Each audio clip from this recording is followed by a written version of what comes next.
Dr. James McGrogan's disappearance in March 2014 is a perplexing and tragic story that continues to raise questions years later. Born and raised in Chesterton, Indiana, McGrogan was a respected emergency room physician, husband, and father of 2 young children. He had recently relocated with his family from Wisconsin back to his hometown to take a job at a local hospital. Known for his adventurous spirit and athleticism, McGrogan was an avid snowboarder, marathon runner, and long-distance biker, and he was in excellent physical condition at the time of his disappearance. In early 2014, he and 3 friends planned a trip to Vail, Colorado with the goal of hiking and skiing to the Iceberg Hut, a remote backcountry cabin situated at an elevation of roughly 11,200 feet. The hut is a popular destination for outdoor enthusiasts, offering a rustic shelter in the high mountains north of Vail. The group had been planning this trip for about a year, eager to enjoy the challenging terrain and camaraderie of a shared adventure. On the morning of March 14th, 2014, the 4 men set out from the Spraddle Creek trailhead north of Vail, intending to traverse approximately 9 miles of rugged, snow-covered wilderness to reach the hut. They began their trek around 8 a.m. with clear skies and temperatures in the high teens in Fahrenheit. McGrogan, ever enthusiastic, sent his wife a photo from the trail with the caption, "The adventure begins now." The group was well prepared for the journey. They carried split boards, GPS devices, cell phones, food, warm clothing, and basic medical supplies. As the group made their way up the trail, the physical demands of the hike became apparent. The terrain was challenging, with steep ascents and snow reportedly up to 8 feet deep in some areas. Sometime between 9:30 and 10:30 a.m., after several hours of hiking, the group decided to take a break to rest and hydrate. Accounts vary as to their exact location at this point, but some sources suggest they were already several miles into the trek, making good progress toward the hut. During this rest stop, McGrogan made a fateful decision. Feeling strong and eager to continue, he told his friends that he would push on ahead and meet them either at the next rest point or at the hut itself. It's unclear whether there was any tension about his choice to separate from the group, but some reports indicate his friends were frustrated or concerned by his decision given the challenging conditions and the importance of staying together in the backcountry. Nevertheless, McGrogan set off alone, equipped with all his gear and confident in his abilities. This was the last time anyone saw James McGrogan alive. When his friends arrived at the Iceberg Hut later that day, they were surprised and increasingly alarmed to find no sign of him. They waited, expecting he might arrive shortly, but as the hours passed and darkness fell, their concern turned to fear. The group began searching the immediate area around the hut, calling out for McGrogan and retracing parts of the trail, but there was no trace of their friend. Realizing the seriousness of the situation, they contacted the Eagle County Sheriff's Office early that afternoon to report him missing. The Sheriff's Office quickly mobilized local resources, including the Vail Mountain Rescue Group, a team experienced in backcountry operations. Additional support came from the Colorado Army National Guard's High Altitude Aviation Training Site, Rocky Mountain Rescue Group, Alpine Rescue Group, Larimer County Search and Rescue Group, Summit County Rescue Group, Grand County Search and Rescue Group, and the Salvation Army. The search area was vast and daunting, covering approximately 18 square miles of rugged snowbound wilderness north of Vail. The region is defined by steep ascents, dense forests, and snow depths reported to be up to 8 feet in places, with elevations reaching around 11,000 feet above sea level. Despite the proximity to the town of Vail, searchers noted they could see parts of the town from many vantage points. The terrain itself was remote and treacherous, complicating every aspect of the operation. On the ground, more than 110 people participated, logging over 1,000 man-hours as they combed through the deep snow, scanning for tracks or any sign of McGrogan. Teams on skis and snowshoes traversed ridges, valleys, and drainages, often in sub-zero temperatures and challenging weather. Snowmobiles were deployed to access deeper areas of the White River National Forest, allowing searchers to cover more ground quickly. Eagle County Regional Airport contributed 30 hours of flight time, using their expertise in high-altitude rescues to scan the landscape from above. Helicopters focused on open areas and avalanche-prone zones, searching for any sign of movement, equipment, or tracks. The cost of these flights, estimated at $5,000 per hour, was absorbed by the state, as is standard for rescue operations in Colorado. The search was hampered almost immediately by the very conditions that make Colorado's backcountry both beautiful and perilous. Several inches of snow fell during the first days of the search, further complicating efforts to find tracks or clues. While authorities noted that the snowfall was not initially heavy enough to obscure all evidence, it nonetheless made the work of searchers more difficult with each passing hour. Visibility was often low, especially in the heavily forested and steep sections of the search area, and the deep snow made movement slow and exhausting for ground teams. Another challenge was the sheer scale of the area to be searched, combined with the lack of any clear direction in which McGrogan might have traveled. He had been well equipped with a GPS, cell phone, food, water, and medical supplies, but there was only a single ping from his phone on the day he disappeared and no further activity, even though some areas had cell reception. Every set of tracks that searchers followed led to disappointment, ending without any trace of McGrogan or his gear. The lack of clues was deeply frustrating for both rescuers and the victim's family, who had traveled to Colorado to assist and await news. The search continued day and night for 5 days, with teams rotating in and out of the field and helicopters flying as long as weather permitted. Despite the exhaustive effort, no sign of McGrogan was found. No tracks, no equipment, no evidence of his direction of travel. The only possible clue was a set of tracks spotted on the first night,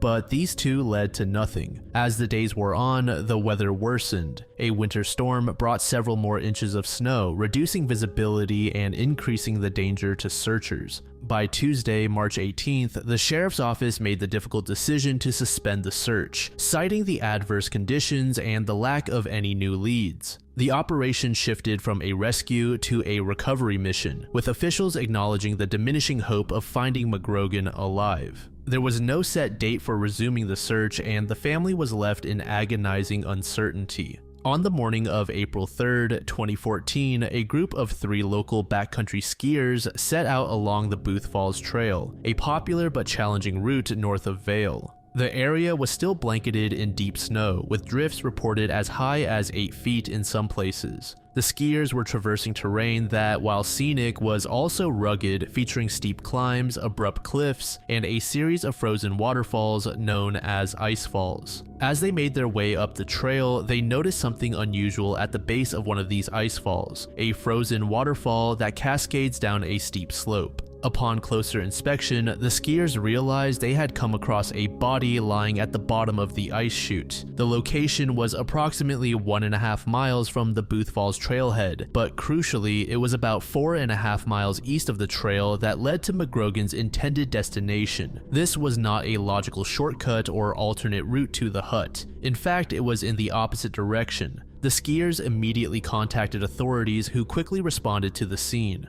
Recovery teams arrived later that day, and the area was cordoned off for investigation. The body was soon identified as that of James McGrogan, the missing Indiana emergency room physician. He was found lying on his back at the bottom of the ice fall. Authorities noted that from the location where he was found, it was possible to see parts of the town of Vail. In the grand scheme, he was not too far from potential help. The condition of McGrogan's body and his gear raised immediate questions. He was missing several critical items. His boots, coat, and gloves were absent, despite the freezing conditions. These items are essential for survival in the snowy wilderness, and there was no obvious reason for their removal. His sturdy, waterproof boots in particular were never recovered. His helmet was reportedly still on his head, but there were injuries, most notably head trauma, a broken femur, and broken ribs, that suggested a fall from a significant height. His split snowboard, which he had been using for the trek, and his cell phone were found near his body, but there was no evidence he had attempted to use the phone to call for help, despite the area having cell reception.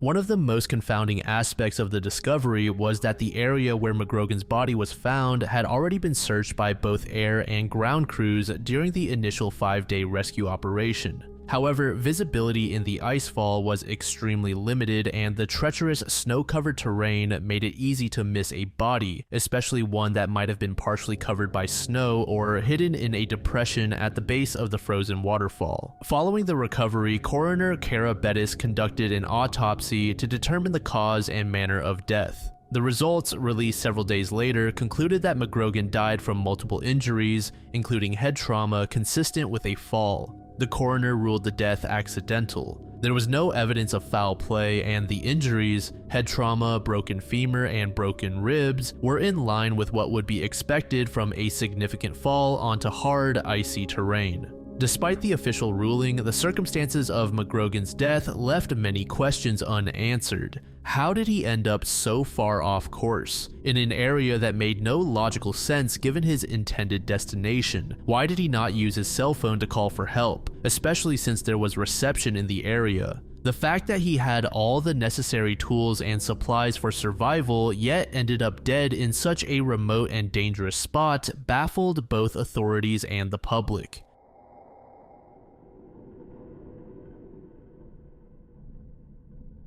The sewer murders are among the most chilling and mysterious unsolved crime series in German history. Between 1976 and 1989, at least 7 adolescent boys and young men were found dead in the Frankfurt Rhine-Main area, their bodies disposed of in the region's extensive sewage infrastructure. The sewer murders began in September 1976, when the body of an unidentified male was discovered in a sewage treatment plant in Frankfurt. Estimated to be between 14 and 17 years old, this boy became the first known victim in the series. Due to the advanced decomposition of his remains and the absence of identifiable clothing or personal effects, authorities were unable to establish his identity and simply refer to him as the Stangenrod John Doe. The body exhibited signs of prolonged submersion in sewage, with much of the skin and soft tissue dissolved, making the determination of the cause of death impossible.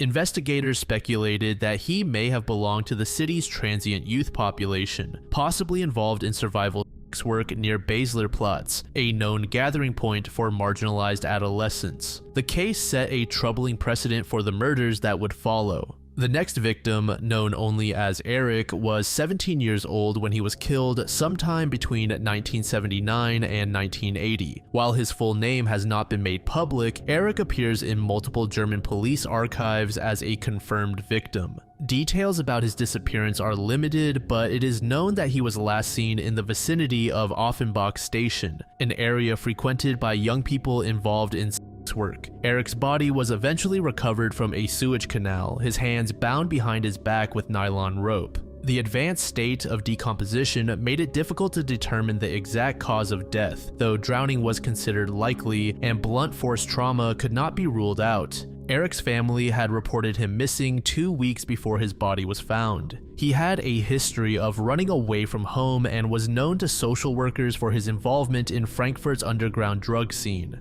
In 1982, the body of 17-year-old Bernd Michel was found in a sewage facility near Frankfurt's Niederrad district. Bernd had last been seen in the city center, where he reportedly told friends he was meeting someone for quick work, a colloquial term used among street youths for survival.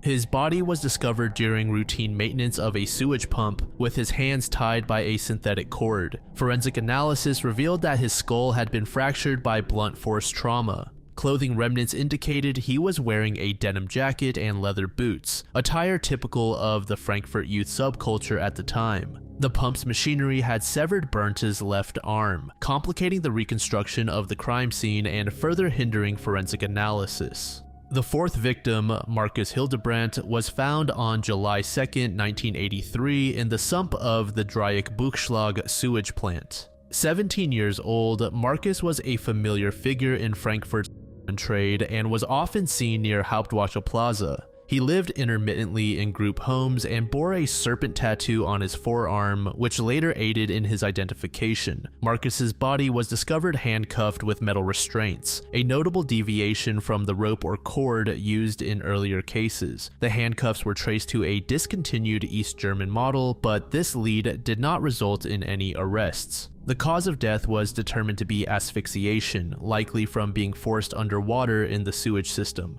Witnesses last saw Marcus with 3 men in a blue Opel Rekord near Offenbach station the night he disappeared, but the car was never located and the men were never identified. Fuad Rahu, a 14-year-old Moroccan boy, was reported missing by his parents after he failed to return home from a local market. His family had relocated to Frankfurt in 1981, and Fuad struggled with language barriers and social isolation. His body was found on September 9, 1983 in the Niederrad sewage treatment plant. Initially, his death was classified as an accidental drowning, but a re-examination in 1984 revealed ligature marks on his wrists and petechial hemorrhaging in his eyes, pointing to strangulation. He was wearing a striped sweater and corduroy pants that his mother had purchased for him weeks earlier, a detail that helped refute early claims that he was a runaway. His murder deeply affected the local immigrant community, intensifying their sense of vulnerability and mistrust toward authorities.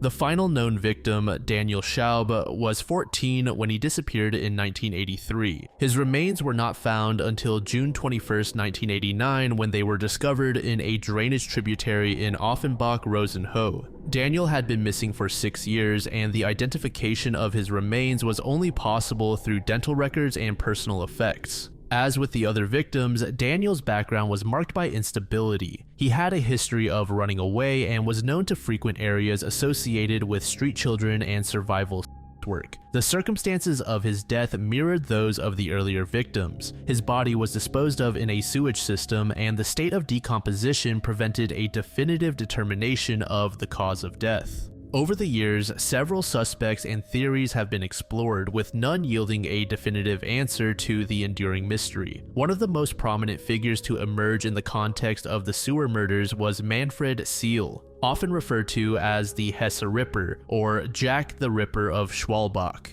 Seal was a seemingly ordinary family man working as a landscaper and handyman, but after his death in 2014, his daughter discovered a cache of dismembered human remains and detailed diaries in a rented garage. These findings led authorities to connect him to a string of brutal murders, primarily targeting female workers, whom he tortured, mutilated, and dismembered over several decades. Seal's connection to the sewer murders was considered due to his proximity to the areas where victims disappeared, such as Baslerplatz and Offenbach Station, and his demonstrated capacity for extreme violence. Notably, he was linked to the 1998 murder of 13-year-old Tristan Brubach, whose body was found in a sewage tunnel. However, critical differences emerged upon closer examination. Seal's confirmed victims were predominantly adult women, and his crimes were characterized by dismemberment and trophy keeping, neither of which matched the pattern of the sewer murders. Moreover, forensic analysis in 2017 excluded Seal from Brubach's case based on fingerprint evidence,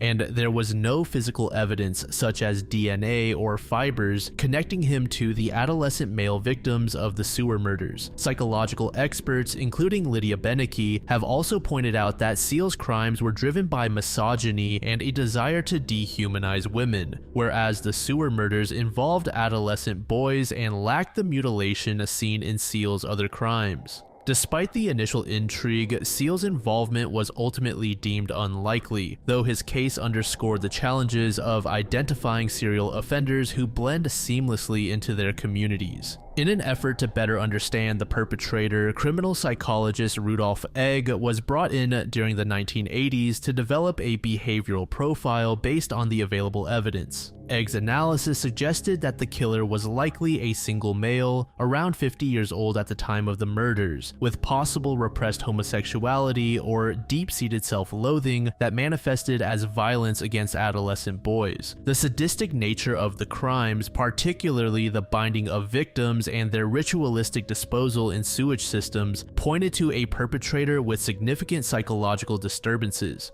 Egg theorized that the act of dumping bodies in sewage was symbolic, reflecting a desire to treat the victims as worthless or to erase them from society. He also posited that the killer would have had intimate knowledge of Frankfurt's sewage infrastructure, perhaps through employment in civil engineering, plumbing, or municipal maintenance. According to Egg, the murderer's methods appear to evolve over time, with early victims possibly killed at the disposal site and later victims transported alive and drowned in the sewers. While Egg's profile was influential in shaping the investigation, it was ultimately speculative and did not lead to the identification of a viable suspect. Furthermore, some aspects of his analysis, such as the emphasis on repressed sexuality, have been critiqued as reflective of outdated psychological theories. Some investigators also explored the possibility of a copycat killer inspired by infamous historical cases, most notably Peter Kürten, the Dusseldorf Ripper.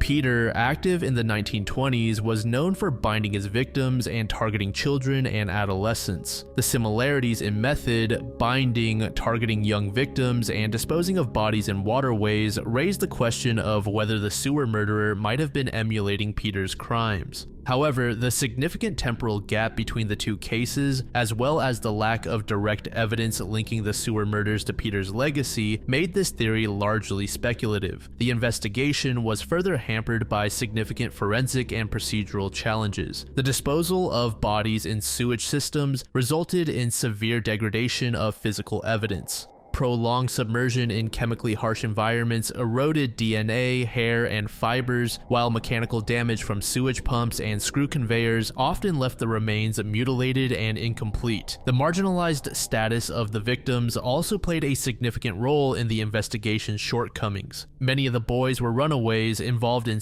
work or part of the city's underground drug scene, leading to initial police indifference and a lack of urgency in pursuing the cases. Witnesses, often themselves part of vulnerable communities, were reluctant to come forward due to fear of retaliation or mistrust of authorities. In the case of Marcus Hildebrandt, for example, acquaintances refused to identify the men last seen with him, and crucial leads went unpursued. Jurisdictional fragmentation further complicated matters, as bodies were discovered in different municipalities, each with its own police force and investigative protocols. This lack of coordination hindered the sharing of information and the development of a unified investigative strategy.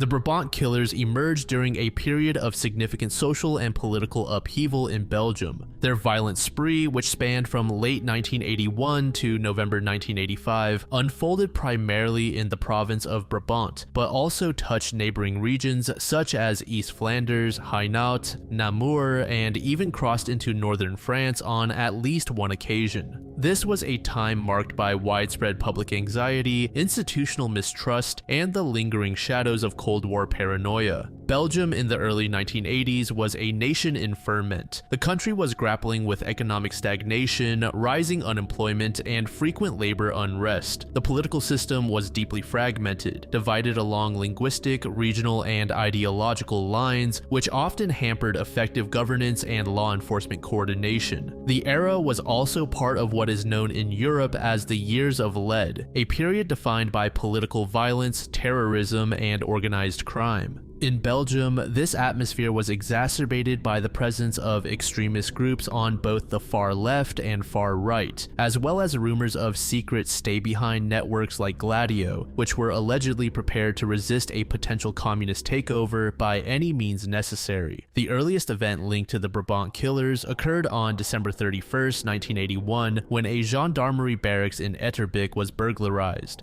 Automatic weapons, ammunition, and a car were stolen. Some of these items would later be connected to the gang, suggesting that this initial act was part of their preparation phase, equipping themselves for the violent spree to come. The year 1982 marked the true beginning of the gang's campaign. On March 13th, two men stole a 10-gauge fouling shotgun from a store in Dinant. Witnesses saw them fleeing the scene, but the theft was only a prelude to more serious crimes. On May 10th, a gunpoint carjacking of an Austin Allegro occurred. Notably, the perpetrator, believed to be the killer, was seen without a mask and spoke French fluently with an educated accent. The car was abandoned soon after, as was a Volkswagen Santana stolen from a showroom, indicating the gang's willingness to switch vehicles frequently to avoid detection. August 14th saw the gang cross into France, robbing a grocery store in Maubeuge. The theft of food and wine escalated into violence when 2 French police officers responded and were shot and seriously wounded. This incident demonstrated the gang's readiness to use lethal force against law enforcement and their cross-border reach. The violence continued on September 30th when the group targeted a weapons dealer in Wavre. 15 firearms, including submachine guns, were stolen. The robbery turned deadly when a police officer was killed at the scene and 2 others were seriously wounded later. This heist armed the gang with military-grade weapons, amplifying their threat. On December 23rd, the gang robbed a restaurant in Biercell, stealing coffee and wine. The caretaker was tortured and killed, a grim foreshadowing of the sadism that would characterize later attacks. The year 1983 saw a marked increase in both the frequency and violence of the gang's crimes. On January 9th, a Brussels taxi driver, Angelou Constantin, was robbed, tortured, and murdered, his body found in the trunk of his own car. The discovery of a cigarette butt at the scene would later become a tantalizing but ultimately fruitless clue. February brought a series of armed robberies, including a supermarket in Rixensart on February 11th, where several people were wounded. On March 3rd, a grocery store in Halle was robbed. The manager was shot and killed after opening the safe, and the robbers' repeated firing of warning shots underscored their growing disregard for human life. The violence escalated further in the autumn. On September 10th, the gang attacked a textile factory in Temse, stealing 7 bulletproof jackets, a detail that would later fuel speculation about their possible ties to law enforcement or paramilitary groups. A worker was killed and his wife severely wounded, despite the fact that the factory's recent move into manufacturing such jackets was not widely known. A week later, on September 17th, a couple was murdered at a gas station after stopping their Mercedes near a store the gang was burgling. Despite the alarm sounding, the gang took their time, loading up with tea, coffee, and cooking oil. 2 officials responding to the alarm were shot as they arrived, one fatally and the other seriously wounded. The gang escaped in stolen vehicles, including the murdered couple's Mercedes and a Saab Turbo. In their escape, they shot at a pursuing police car and used a minor road known only to locals, suggesting possible ties to the area. Crucial evidence collected from the abandoned vehicles later disappeared, a recurring theme in the investigation. On October 2nd, a restaurant in Ohain was robbed. Nothing was stolen, but the owner was killed, further highlighting the killer's apparent indifference to financial gain. 5 days later, on October 7th, the gang hit a supermarket in Biercell, stealing a small sum of money and killing a customer. December 1st saw the murder of a shop-owning couple in Anderlecht. The wife was killed instantly as the gang entered, while her husband attempted to defend himself but was also shot dead. The gang destroyed a surveillance camera before leaving, demonstrating both their ruthlessness and their awareness of police methods. The Volkswagen used in the crime had fake license plates copied from a legitimate vehicle, another sign of their careful planning. After a relative lull in 1984, the killers returned with a vengeance in 1985, launching a series of attacks that would culminate in their deadliest massacre. On September 27th, they robbed the Delhaize supermarket in Braine-l'Alleud. 3 people were killed and 2 wounded. The attack was followed within 15 to 25 minutes by another armed robbery at another Delhaize supermarket in Overijse, where 5 people were killed, with 1 wounded. The rapid succession and coordination of these attacks shocked authorities and the public. In response, security was increased at many stores in the region, including the deployment of armed guards.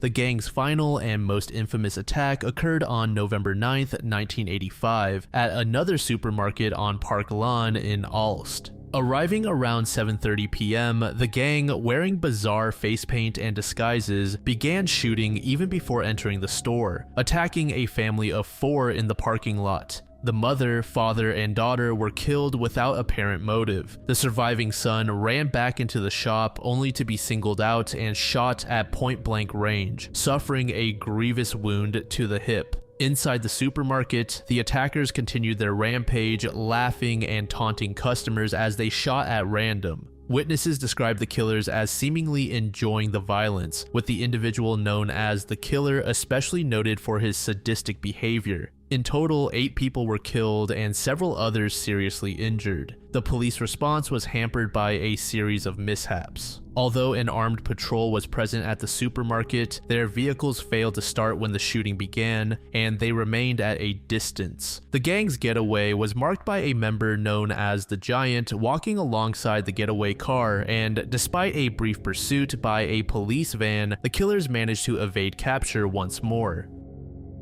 The killers were believed to operate with a core group of 3 men, each with a distinct role and physical profile. These individuals were nicknamed by investigators and the media as the Giant, the Killer, and the Old Man. Their use of face paint and disguises during raids, as well as their military-style tactics, made identification especially difficult. The Giant was the most physically distinctive, described as exceptionally tall, standing between 6 feet 4 inches and 6 feet 6 inches tall, and believed to be the leader of the group. Witnesses sometimes noted a birthmark on his neck. He was often seen directing the others, carrying heavy weaponry, and was present at nearly every major attack. His imposing stature and apparent authority led many to believe he was the ringleader. The killer was the most violent and unpredictable member. He was also described as tall and thin, with a dark complexion and a high-class French accent. He was responsible for the majority of the murders, reportedly 22 out of 28, and was seen laughing and smiling during the gang's most brutal assaults, including the final massacre in Aalst.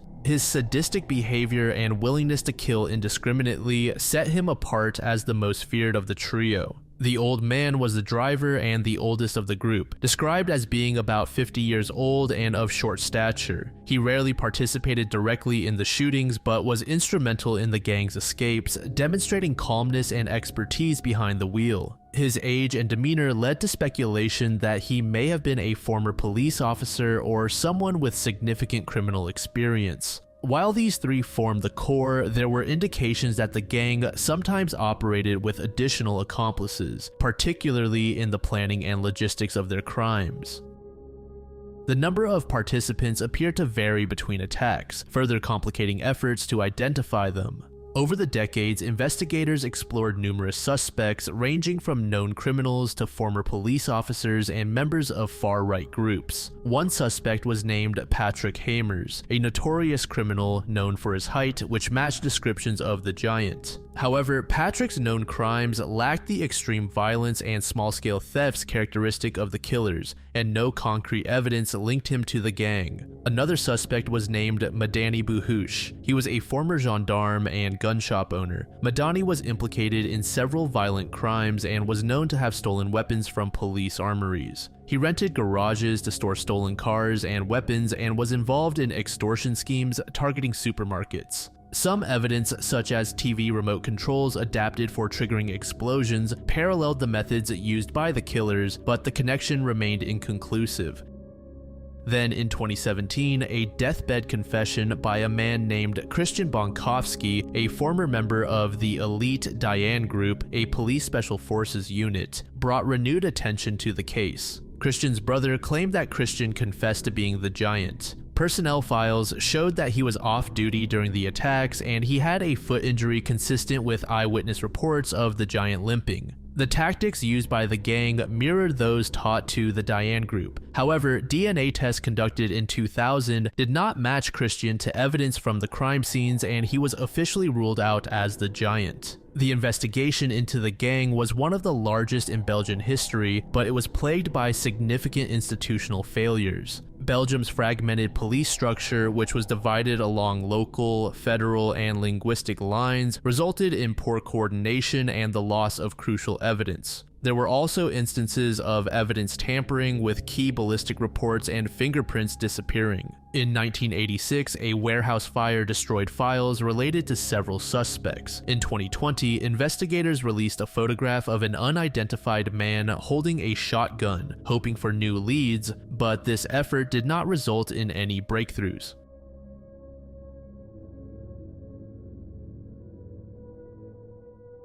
The Bronze Age collapse, which occurred between approximately 1200 and 1150 BCE, stands as one of the most profound and mysterious turning points in ancient history. This period witnessed the rapid and near-simultaneous downfall of several advanced civilizations across the Eastern Mediterranean and Near East, including the Mycenaean Greeks, Hittite Empire, Kassite Babylonia, and New Kingdom Egypt. The collapse resulted in widespread destruction, the abandonment of cities, a dramatic decline in literacy, and the onset of a centuries-long dark age that reshaped the trajectory of the ancient world. The Hittite Empire, centered in what is now Turkey, began to experience severe distress between 1220 and 1200 BCE. Contemporary cuneiform tablets from the capital city, Hattusa, reveal acute grain shortages and desperate pleas for aid. For example, one letter from King Suppiluliuma II to the ruler of Ugarit in Syria laments the famine gripping the heartland, noting that there was no grain to eat.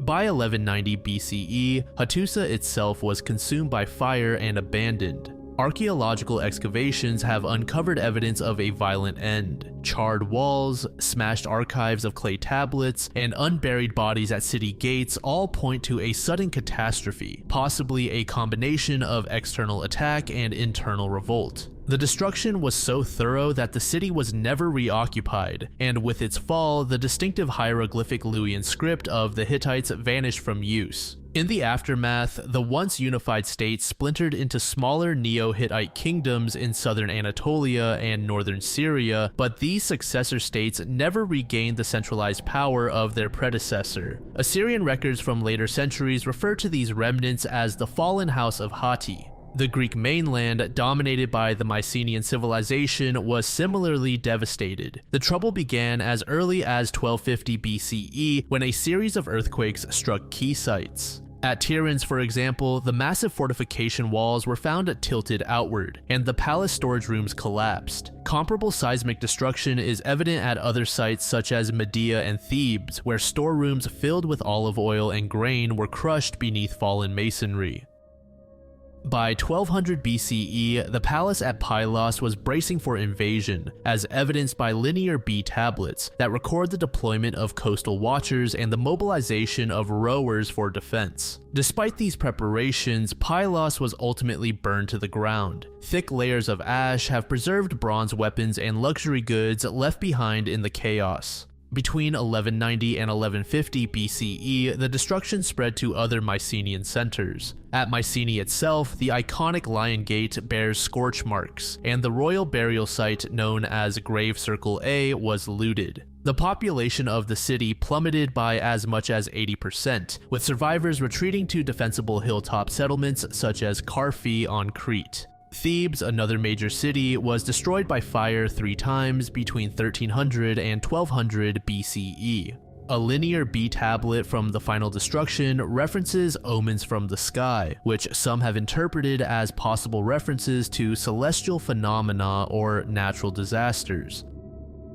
Athens, while not physically destroyed, saw its population decline by 60%, and the archaeological record shows a shift from elaborate tombs to simple pit graves alongside a disappearance of imported pottery that signals the collapse of long-distance trade. By 1100 BCE, the Greek world had entered a period of profound decline known as the Dark Ages, and later oral traditions such as the Iliad and Odyssey would preserve only distant memories of the grandeur that had been lost. Egypt, the great power of the Nile, faced repeated waves of invasion during this era. Pharaoh Merneptah successfully repelled an early incursion by the Sea Peoples at the Battle of Pereire, as commemorated on a victory stele that boasts of the defeat of Libyans and their allies. However, the threat only grew in the following decades. In 1177 BCE, during the reign of Ramesses III, Egypt confronted a massive coalition of Sea Peoples, including groups identified as the Peliset, Adyekar, and Danayan.